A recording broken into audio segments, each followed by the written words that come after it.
Jason and Rue, welcome to the show. Thank you for having me. Yeah, thank you for being on. I know that you've been a left-wing YouTuber for quite some time. I've seen your content many times over the years.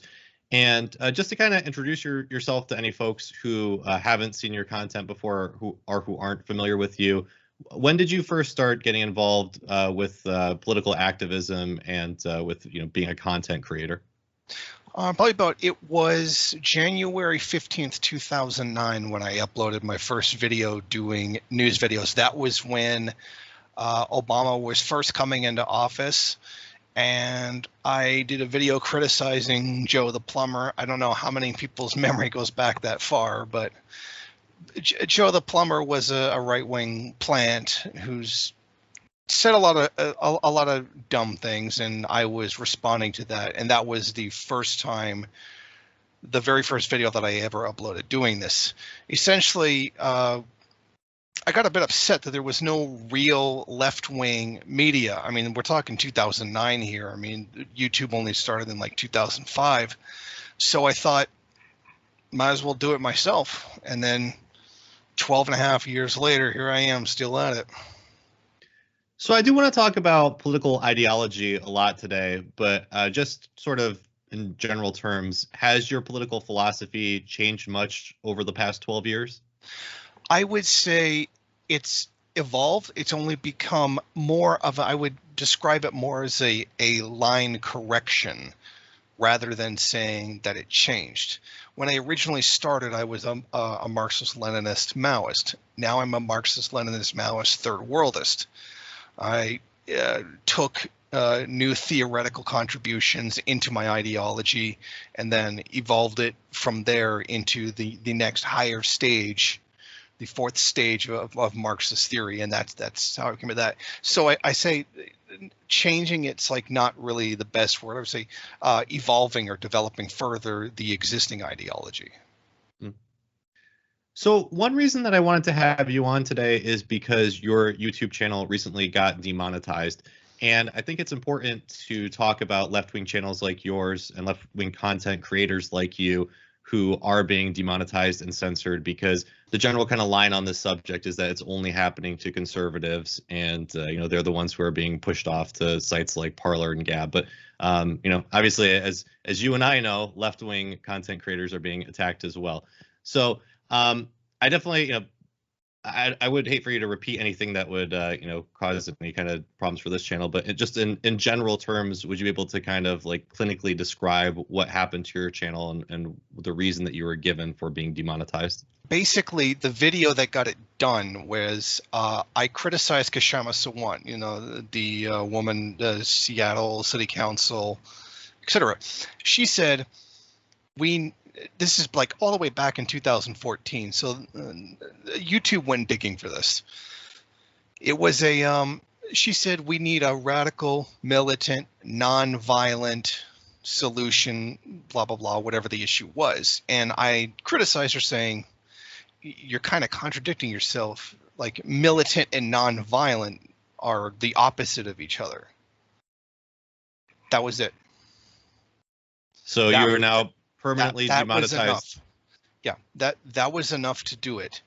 I argued against it.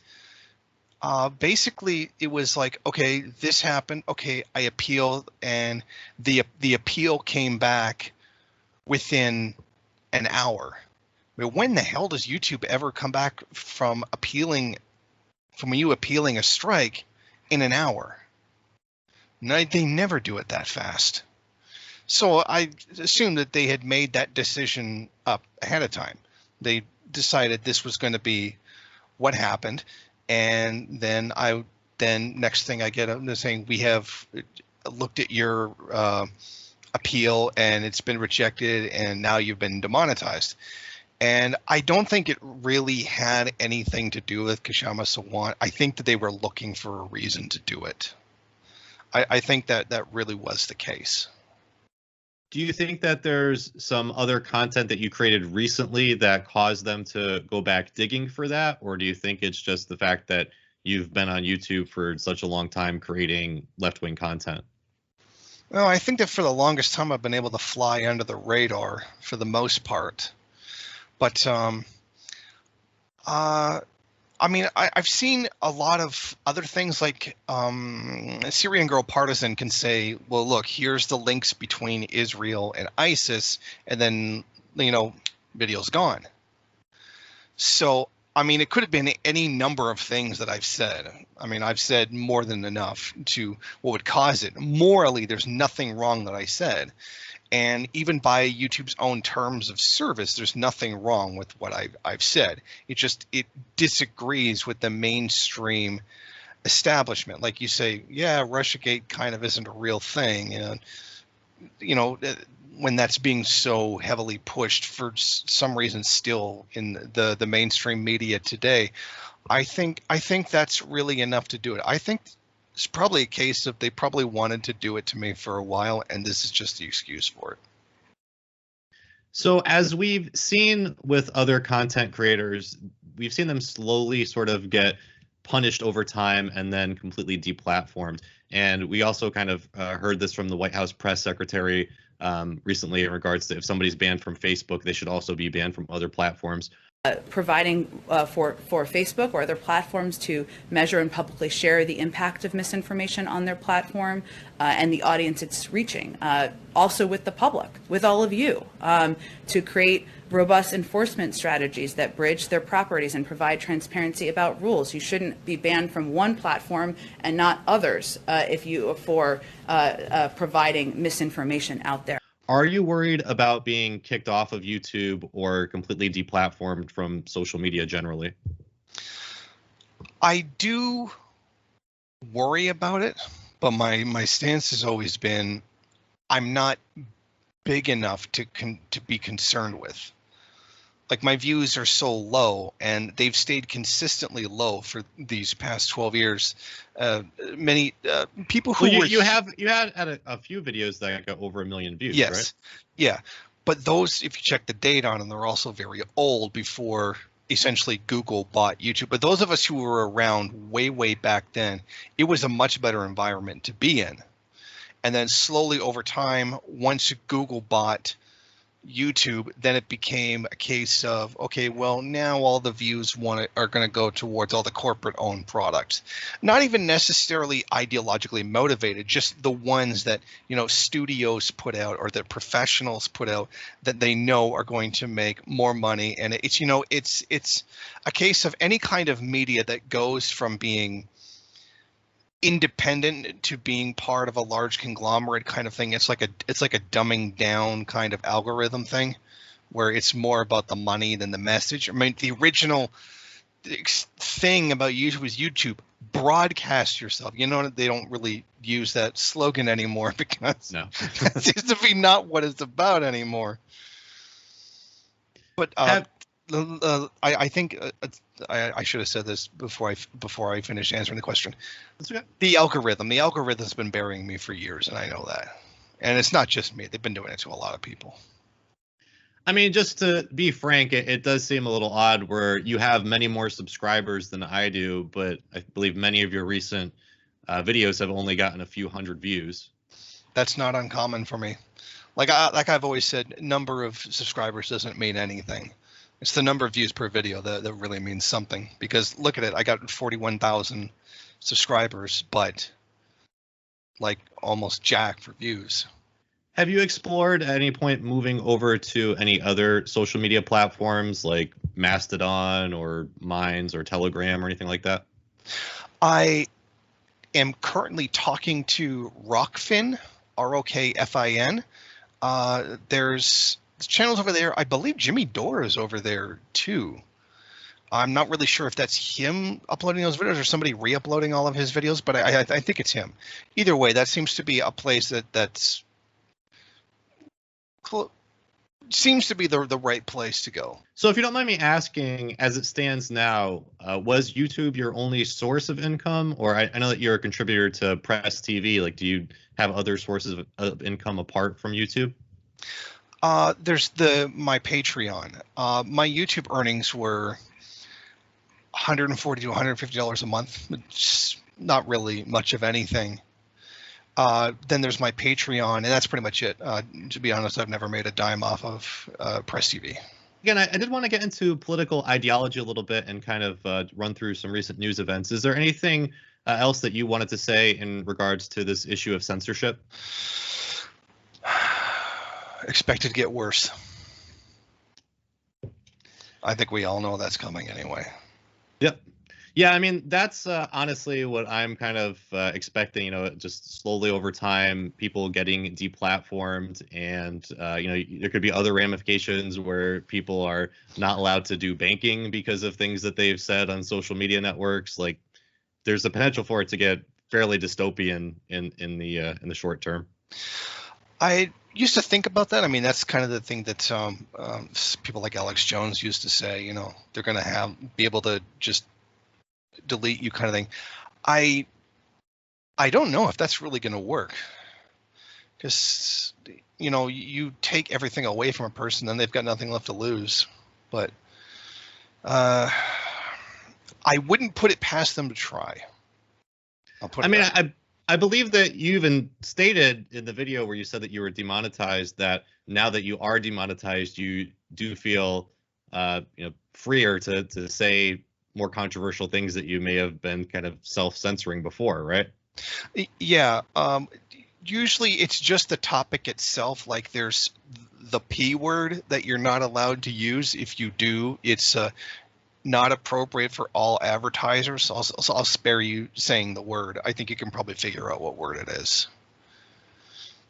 So now I don't have to worry about that. I mean, what are they going to do? Demonetize me? Right. So I can start hitting stuff like that without worrying about the monetization. So I guess that's somewhat of a benefit, I would say. Well, again, I did definitely want to speak with you today about a whole host of different political topics. And again, I really would like to better understand your own political philosophy. So again, could you just kind of reiterate what your exact sort of brand of socialism is? Okay, I'm what's called a Marxist, Leninist, Maoist, third worldist. That means essentially Marxism with the contributions of Lenin and the contributions of Mao, but understanding in a fourth stage that it is unreasonable for us to expect to see a revolution in a first world country. It's just, our thing is resistance in the first world, revolution in the third. Because we see how class has shifted. It's not a matter of, okay, originally during Marx's time, the rich countries and the poor countries, the divide was about 1 to 12, the wealth difference. Today it's 72 to 1. So that's an astronomical change. One of the things Marx said would happen was that eventually all countries would eventually develop up to the point of an industrialized, advanced, what we would now today call a first world country. But that's not what happened. In fact, the divide between the rich and the poor countries grew even greater. Today, we now have third world countries and we have first world countries. And we see that the first world countries oppress the third world countries. So that class dynamic has become more complicated than it was during Marx's time. I don't think I really need to tell anybody that the world's changed since 1850. I think it's changed quite a lot since then. And the theory should go along with that and reflect that change in the material world. And to not do so is, that's kind of silly. You'd just be doing idealism at that point. And if idealism is your thing, then by all means go for it. But if you're a Marxist, you're supposed to be sticking to materialism. And we see that when revolutions did happen in the world, they didn't happen where Marx said they were going to. Marx said they were going to happen in Germany and England, because those were the advanced industrial powers at the time. They're then thus the most advanced, most developed working class. So that was the place most likely to happen. But that's not where it happened. It happened in Russia, which was one of the most backward countries in Europe. It was technically still in feudalism. China was still in basically a feudal era. Cuba had not industrialized yet. And when we see the revolutions, they popped up in Peru, they have popped up in Southeast Asia. This is the opposite of what Marx predicted. And this pattern shows that while that part of his analysis was wrong, he was attempting to predict the future, the theory of class struggle is still correct. It's just did not manifest the way that he had originally thought. So we see it as first world people, frankly, don't want to do a revolution because it's not really in their interest to do so. I mean, it's kind of hard to look a construction worker in the face, a union construction worker, $60,000, $70,000, $80,000 a year, and hand him a rifle and say, okay, now give up your car, your house, your pension, or your 401k, all of that, go off into the hills and start fighting. I mean, the guy's going to laugh in your face. It's just not going to happen. It's if anything, we have seen the complete opposite of that happen. So we say, okay, if we can't expect revolution in the first world because the material conditions make it so that it's just not worth the effort for them. Okay, so we do resistance. You do decolonial struggles. You do anti-racist work. You do basically on the more radical end would be anything to destabilize what we call the imperialist core. That would be the United States, Canada, the UK, Japan, Australia, etc.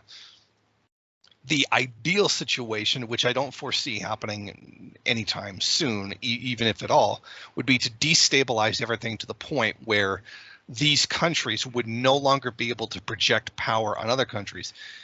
Reduce the situation to where the U.S. could not invade other countries, not financially viable, not physically viable. Soldiers refuse to do the things, etc.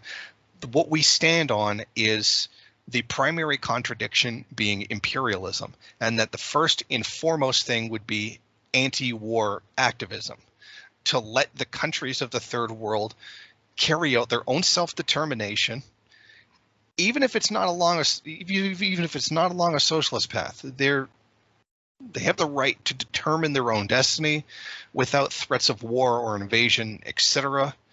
And that's where efforts should be right now. And then countries which do have a revolutionary potential can go ahead and fight those revolutions, do whatever it is that they're going to do without being afraid of the United States interfering. So just to have a better understanding of your philosophy, I'd like to just run through some different countries and also some different organizations and political parties.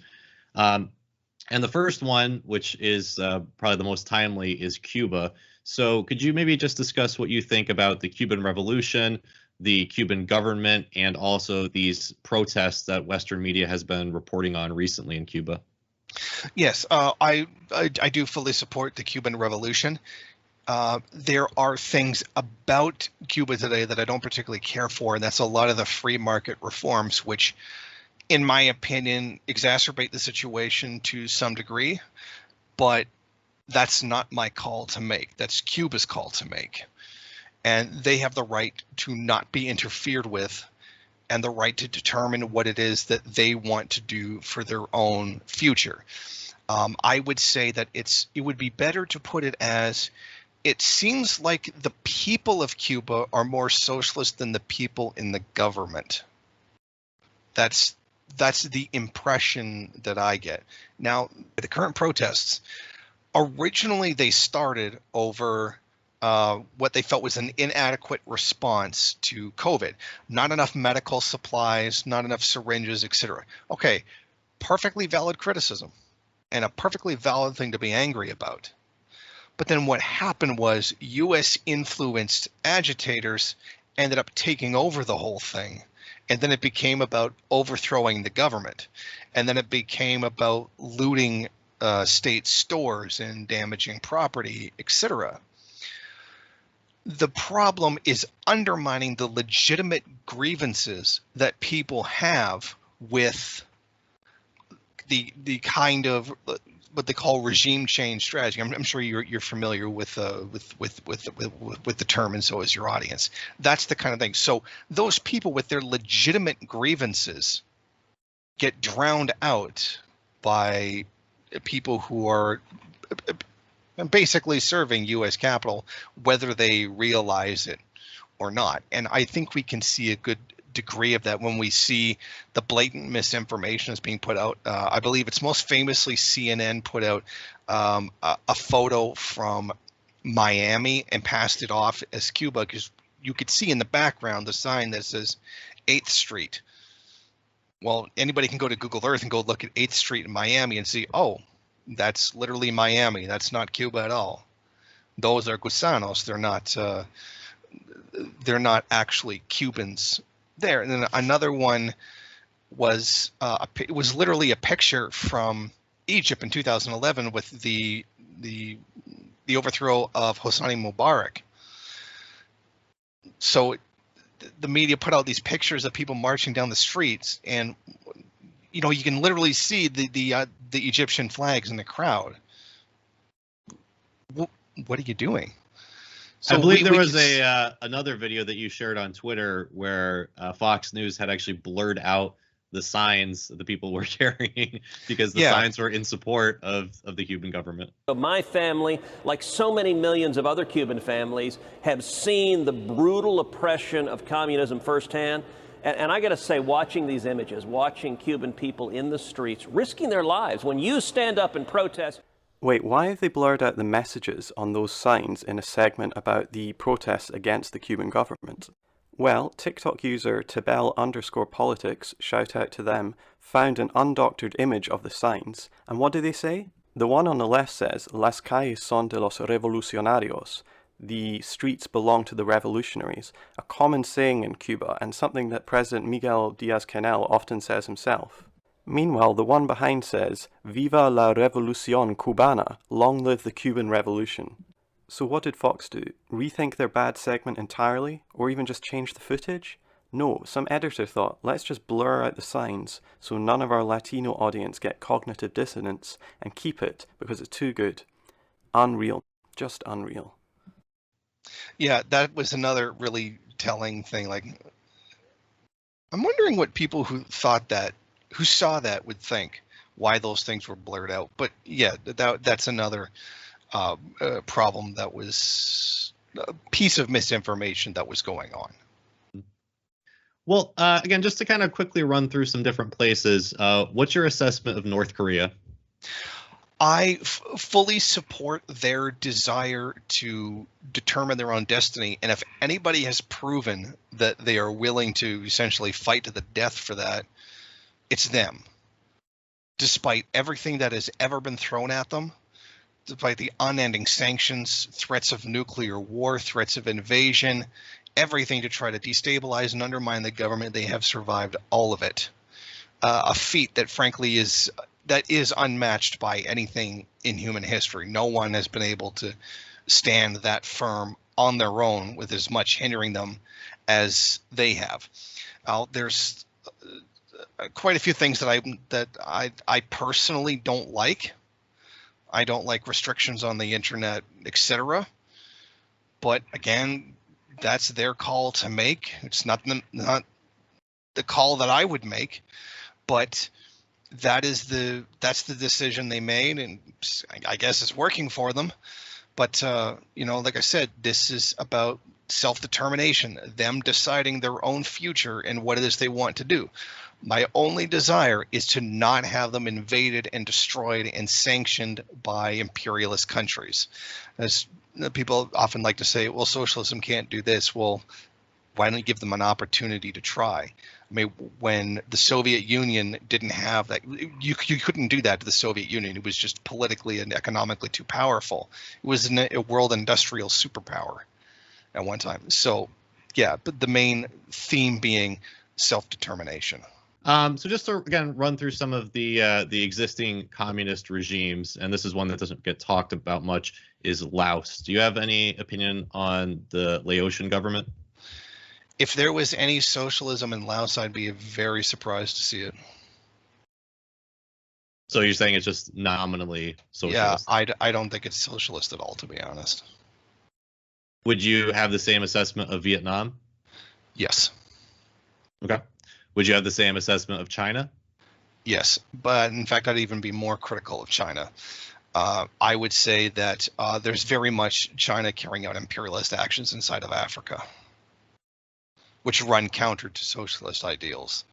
I mean, you can't really look someone in the face and say, yeah, we've got billionaires extracting mass profits off of working people and then turn around and tell me that's socialist. I mean, that's just nonsense.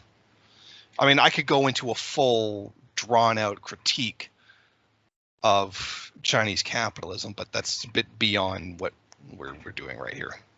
Well, I mean, maybe to some extent we can, just again to kind of get your full viewpoint, especially since part of how you describe yourself is a Maoist. So just to be clear, you don't think that the current Chinese government reflects any of the ideals of Maoism, and not at all. Okay. Not at all. Would you describe China as similar to European imperialist powers, or is it fundamentally different because of its historical relationship to Maoism?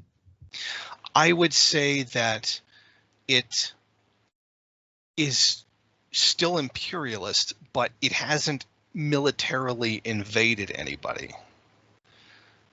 The places they've gone have, for the most part, taken them in with open arms. I'll fully admit that. But when you see the wealth transfer, the ownership of foreign land, etc., it's pretty clear that it's imperialist. They just haven't needed to go to war in order to do so. I say give China 20, 30 more years, and they probably will. So again, just to kind of run through some other countries, what's your assessment of Syria and the government of Bashar al-Assad? I would say he's the rightfully elected leader. I am not a fan of Baathism. I think Baathism is a form of soft fascism. But Syrian people chose him. It's a rally around the flag effect when your country's at war. You tend to rally around the flag kind of thing. He is the one that's taking back the country piece by piece in alliance with militias that are aligned to other governments in the region. So, like I said, not the way I would want it to be, but it's the path that they've chosen. He is the legitimately elected leader, and I think that they have the right to determine their own destiny without being invaded by other countries, or particularly with the proxy forces that are being used. Within Syria, what is your assessment of the YPG and also the PKK? Because this in particular, I think, is something that really divides the left quite a bit, and we hear people essentially taking the imperialist line in support of the Kurds, so wanting U.S. troops in Syria. I remember when Donald Trump nominally said that he was going to be removing troops, a lot of leftists were outraged by that, saying that U.S. troops should be there to protect the Kurds and to fight with them. And again, we even heard that sentiment from people like Noam Chomsky. So could you just again share your thoughts on the YPG and the PKK? Yeah, no one who's a leftist can advocate for the military going into an imperialist country, invading one that's a victim of imperialism, and call themselves a leftist. You don't get to do that. That's the opposite of what you're supposed to be doing. It's very clear that the YPG have made themselves a tool of U.S. imperialist power. And then in the absence of some of that, they've been allying with Turkey now. The fact is the Kurds have to ally with someone because they're not strong enough to stand on their own. And I think that they should be tremendously denounced for allying with imperialism, whether that be Turkish or US. I think there's a very easy solution that can make everybody happy, is by creating a federalized state where there is, a semi-autonomous Kurdish region that still answers to a federal government, but they're free to carry out their own cultural practices, organize how they wish to organize. And if that is respected, then you have a position where everybody can be happy and imperialism doesn't have a foothold to grab on, and that would respect everybody's rights, and everybody could live in peace. I would criticize Russia for not pressuring the Assad government to hold talks with the Kurds and try to work something out. I mean, let's face it, Putin could force the Syrian government to do that if he really pushed the issue, and that would be the best thing for everybody to do. But as it stands right now, the way the Kurds are acting, it is straight up reactionary. I mean, there's all kinds of things they've done. They've been ethnically cleansing areas, forcing Arabs out of their homes and just taking land, taking what are the natural resources of Syria and then selling them off to the U.S., etc. But like I said, the federalized state with a large degree of cultural autonomy, you would have a peaceful solution that would respect everybody's rights, and everybody could basically live in peace. Are you supportive of the socialist project that's taking place in Rojava, or do you think that has been totally undermined by connections to the CIA? I would say that there is no socialist experiment at all. If anything, at best, the Kurds are social democrats. I would say that there's no socialism at all. And just to clarify, why would you say that? I would say that because they're not even actually a state. Ethnic cleansing is not a part of socialism. There's no intent to build a proletariat and have a proletarian democracy, etc. It's almost basically a straight up military dictatorship, which to a degree I can fully understand because they are not a formal state and they technically are in a state of war. So I really wouldn't blame them too much for that. So in regards to Russia, I think that we're probably clear on the fact that the Russian government is run by oligarchs, but that that fact has been kind of weaponized by the empire, and obviously you mentioned issues like Russiagate, just straight out propaganda that we have about Russia. What I'd like to ask about is the Russian Communist Party, because they are nominally the opposition in Russia. Obviously, the Communist Party ran the Soviet Union for 70 years, and the U.S. actually interfered in 1996 to reelect Boris Yeltsin because otherwise the communists would have taken power again. But I've also heard criticism that the Russian Communist Party really just as loyal opposition, pretty much does whatever Putin wants. So what is your assessment of the Russian Communist Party? Are they socialist in name only? Do they actually have any sort of true opposition, or just what's your general assessment? I would largely agree with what you said. If the point of any communist party is to overthrow the existing system, turning around and then going into parliamentarism is kind of the opposite of what they're supposed to be doing.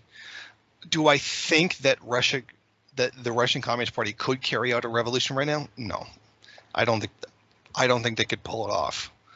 I don't think enough of the population would be willing to back them on it. But I think there would be enough to possibly elect them. But I would say it'd be better to describe them as frankly not doing what they're supposed to be doing. The main left-wing party in the United States and also some other countries is the Green Party. What's your general assessment of the Green Party? I've seen the Green Party acquiesce to large capital far too many times. I think that while the goal of creating an environmentally sustainable energy society, etc., is a noble goal that should be defended, the problem is the Green Party is never going to be able to do it because they want to do everything by the book. They want to play by the rules set down by those who make sure that you can't win. If anybody ever actually got into political office that was a legitimate threat to the established capitalist order, that being the interests of big oil, big banks, etc., they would mysteriously find themselves dead. So I think that while very much what the Green Party wants is noble, they allow themselves to be constrained by the very system that won't allow them to do it. And so finally, I'm just wondering what your assessment would be of the various socialist parties in the U.S. So there's the Socialist Party USA, there's Communist Party USA, Socialist Workers Party, Party for Socialism and Liberation. There's many different parties, and I'm sure that they have important distinctions. But just generally, what do you think about a few of these parties? Do any of them really embody any important ideals? Do many of them could there be any kind of meaningful alliances between these parties? Again, just generally, what are your thoughts on the socialist parties in the United States? I would say, in general, the socialist parties in the United States are, generally speaking, fairly awful, in that they won't accomplish anything of significance. Because, as I said previously, with the lack of revolutionary potential in the first world, that's not to say that they can't do some good. They can organize people, they can educate people, they can carry out, support Black Lives Matter, etc. There's a lot of good resistance work that they can do. Revolutionary-wise, nothing's going to happen. But they can forward the cause of resistance, and that's a significant positive contribution that they can make.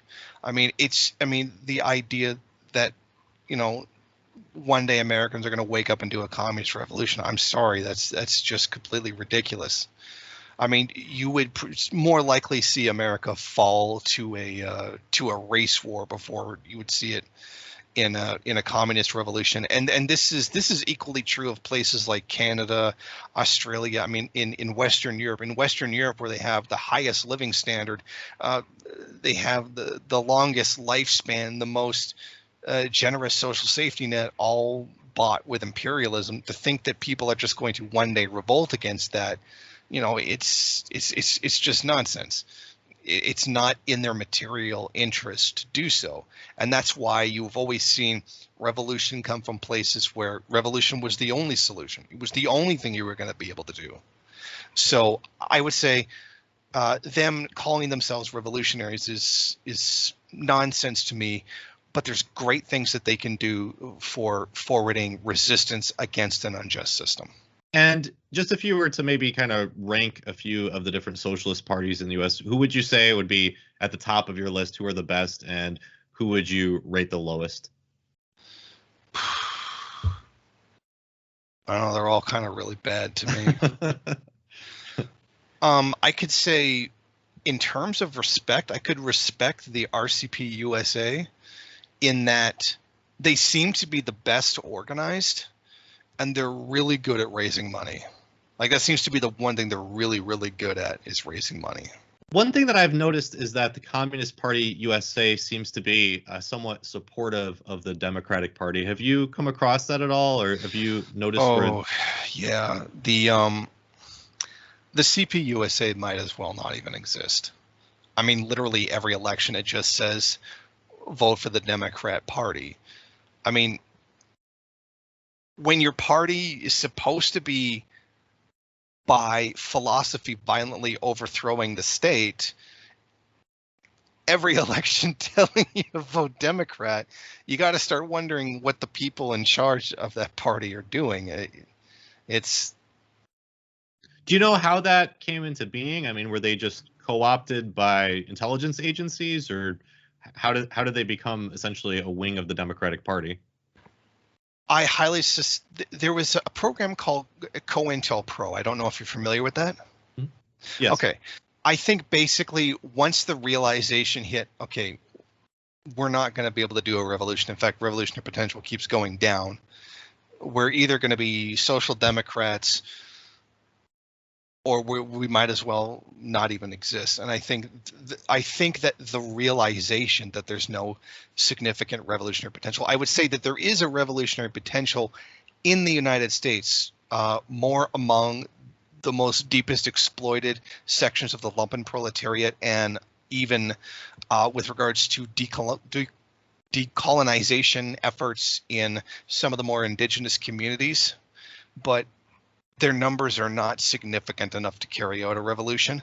And I think that, just to backtrack a bit to clarify something, the CPUSA, it's just they know that there's not going to be any revolution. So this is what they're doing, and you do the same thing without changing long enough, and you'll eventually stagnate.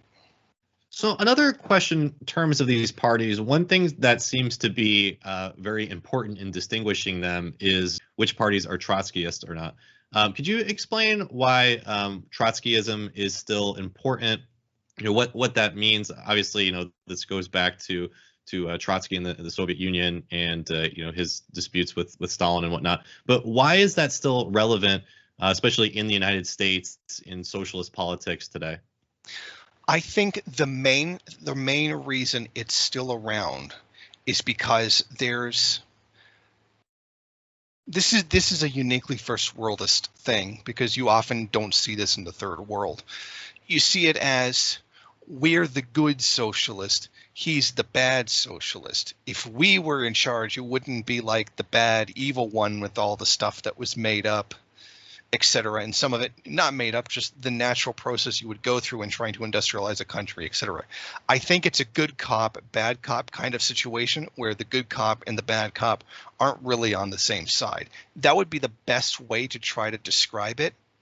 It's like, oh yeah, we're socialists, but we're not like the scary ones kind of thing. Like the difference between looking at Cuba and looking at the DPRK.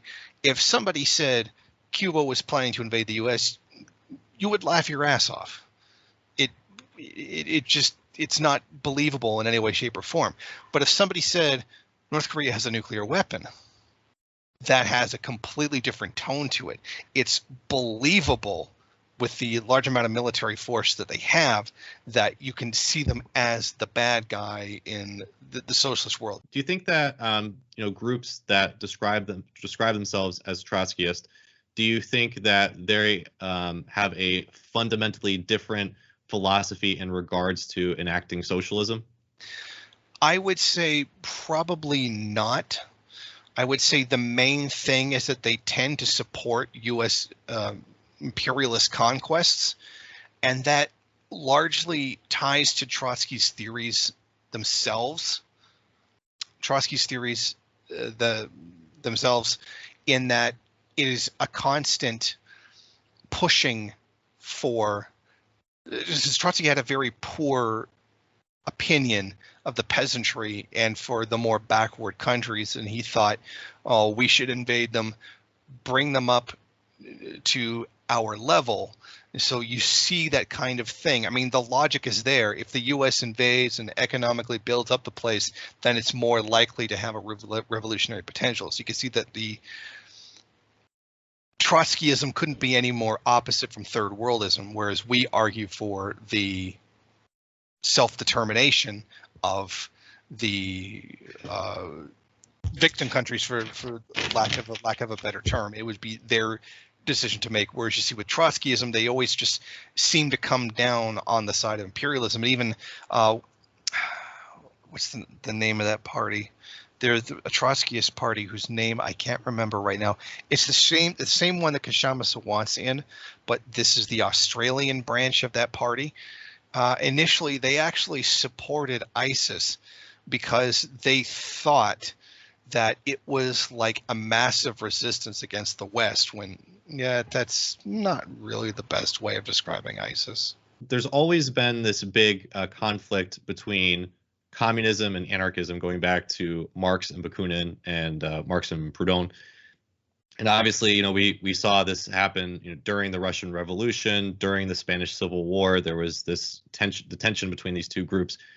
What is your assessment of anarchism? Can communists and anarchists get along? Can they cooperate? Are there sort of different schools of anarchism? Well, I would refer to it as many, you know, even basic MLs would call it utopian, because it won't take enough of the authoritarian force to do what it is that needs to do. And I think that's reflected in the history of the anarchist experiments.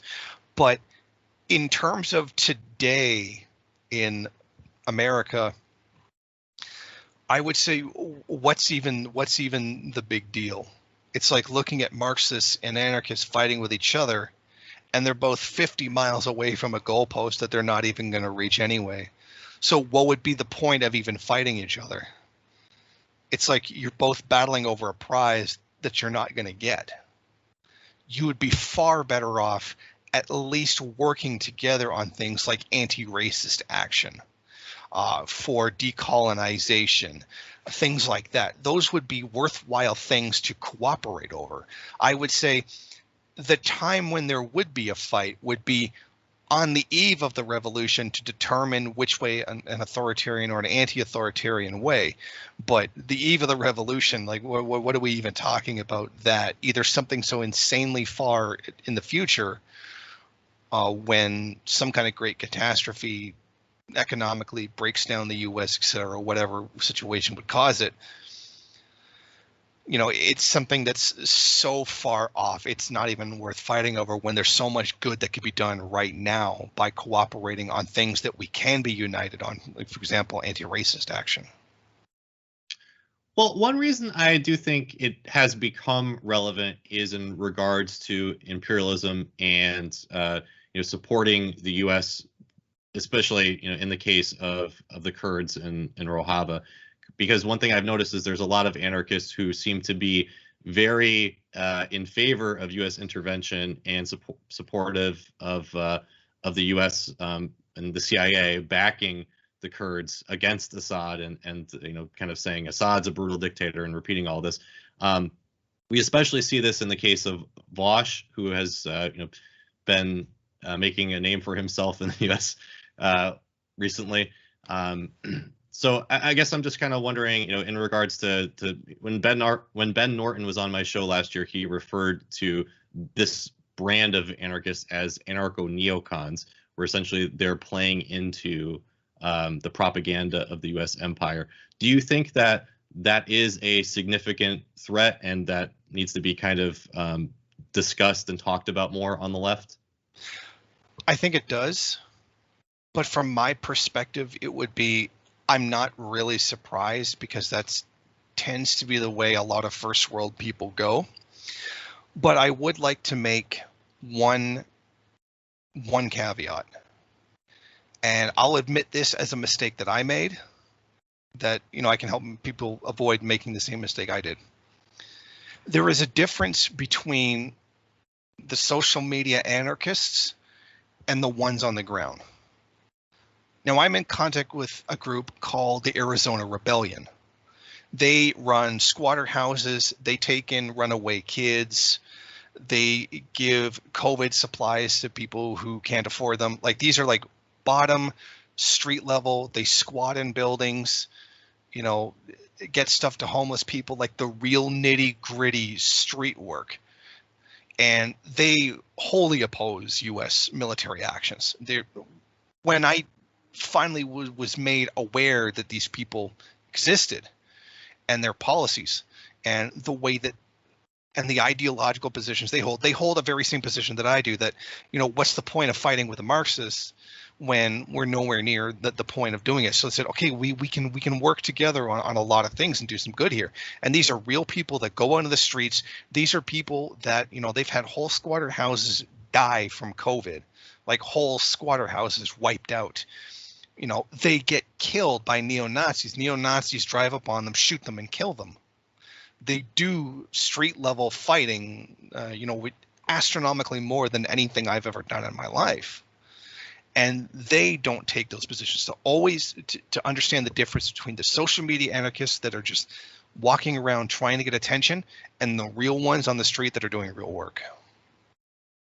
I think that is important. However, I have to say I was at the protests against Donald Trump's inauguration on January 20th, 2017. And one thing I noticed in Antifa, or the Black Bloc, when they were fighting with the cops on the street, there were anarchists there who had the American flag with the cutout with the stars and stripes being the Russian flag.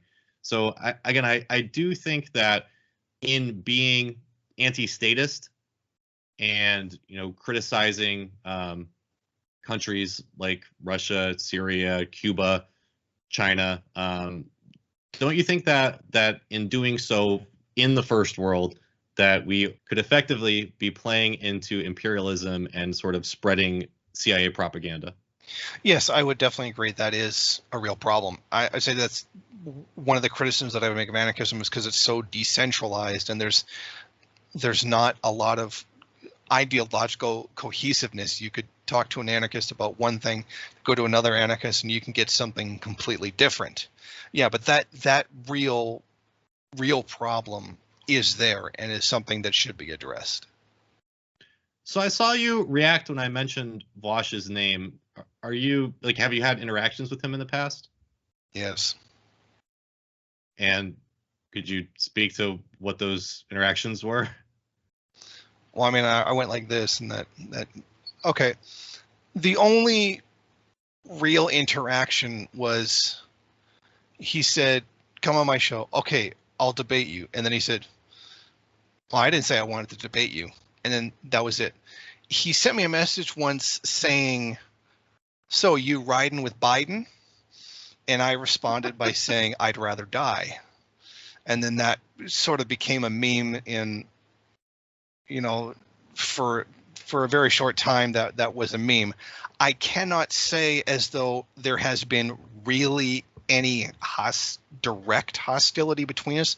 I've never yelled at him, or he's never yelled at me, but the very clear ideological differences would pretty much tell you everything you need to know. What were your thoughts on his debate recently with Jackson Hinkle? LOL. I'm not surprised that he rage quit at the end. He started the debate by saying, "Oh, the conspiracy theorists, fascists." So he started with gaslighting and I believe what he did was ad hominem and gaslighting. That's what he started with. essentially, in his opening statement, he said, "I have experience debating Holocaust deniers, so I don't think that this conversation is going to go anywhere." Yeah, that's Godwin's law, like lightning fast Godwin's law. Which theorists have kind of affected your thinking more than others? It would probably be Mao, but I'm going to have to also include a man by the name of Prairie Fire. He was the chief theorist of the LLCO, the leading light communist organization. I really don't want to toot my own horn here, but I really am the one who popularized third worldism as much as I have. But the theoretical work really does lie in his hands. And though I really personally really didn't like him, his theoretical contributions have played a very large part in getting me to where I am today. For those of us in the first world, who live in Connecticut or Ontario or London or Los Angeles, what can we do, and how do we effectively build a true anti-imperialist movement? How do we effectively build a true anti-imperialist movement that can affect real political change? I think placing pressure on the government to end the wars, pull out of the wars. I would say BDS is a great thing to get behind. I mean, BDS is making great strides. They're winning. Was it Rania Kalik who had the lawsuit? I believe it was Abby Martin. Oh, Abby Martin. Yeah, sorry. It was Abby Martin who had the lawsuit that trying to ban BDS. I mean, how do you ban people from choosing not to buy something? Whatever. We already know about that. I think that supporting BDS is a great thing, because if there's anybody getting brutalized under imperialism the most, it's got to be the Palestinians. Well, Jason, I really do appreciate you being on the show today and running through your philosophy and running through all of these different groups and countries and whatnot. And again, I feel very bad for you that your YouTube channel has recently been demonetized. For folks out there who would like to follow you and also who would like to support you, how can they go about doing that? YouTube.com/Maoist Rebel News, Twitter @MaoistRebelNews.com, Facebook Twitter @Maoist Rebel News, Facebook @Maoist Rebel News. That was the original name that I was using before I switched to Jason Unruhe. That's pretty much it. Do you have a Patreon page as well? Yeah, I got a Patreon page, patreon.com/Maoist Rebel News. Cool. Well, again, Jason, I really appreciate you being on the show today and running through all these different topics. It was very enlightening, and hopefully I can have you back at some point in the future. Yeah, definitely.